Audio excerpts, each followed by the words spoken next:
விழுப்புரம் மாவட்டம் செஞ்சியில் ATM card மாற்றி பண மோசடியில் ஈடுபட்ட உத்தரப்பிரதேசத்தை சேர்ந்தவருக்கு பொதுமக்கள் தர்ம அடி கொடுத்து போலீசாரிடம் ஒப்படைத்தனர். விழுப்புரம் மாவட்டம் செஞ்சி திருவண்ணாமலை சாலையில பாத்தீங்கன்னா எஸ்பிஐ வங்கி செயல்பட்டு வருது. இந்த வங்கியில பாத்தீங்கன்னா 4க்கும் மேற்பட்ட ஏடிஎம் மையங்கள் உள்ளது. அந்த வகையில பாத்தீங்கன்னா செஞ்சி பர்வதராஜ குல பகுதியை சேர்ந்த கீதா செல்வம் தம்பதியினர் பாத்தீங்கன்னா எஸ்பிஐ வங்கி கணக்குல அமைக்கப்பட்டுள்ள ஏடிஎம் மையத்துல போயிட்டு பணம் எடுக்க போறாங்க. அப்ப பாத்தீங்கன்னா ஏடிஎம் பணம் எடுக்க முற்பட்ட போது பாத்தீங்கன்னா பணம் வரல ஏடிஎம்ல இருந்து.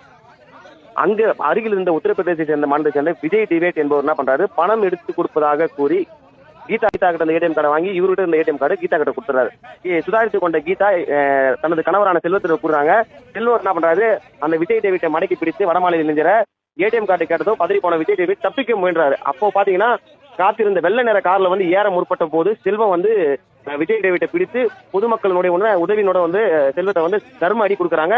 அந்த வகையில தகவல் அறிந்து செஞ்சு காவல்துறை என்ன பண்றாங்க, நேரடியாக சென்று அவரிடம் இருந்த 99 ஏடிஎம் கார்டுகளை பறிமுதல் செய்யறாங்க. மேலும் அவரிடம் இருந்த பணமான 35,000 ரூபாய் பணம் பறிமுதல் செஞ்சு தொடர்ந்து விசாரணை மேற்கொண்டு வராங்க.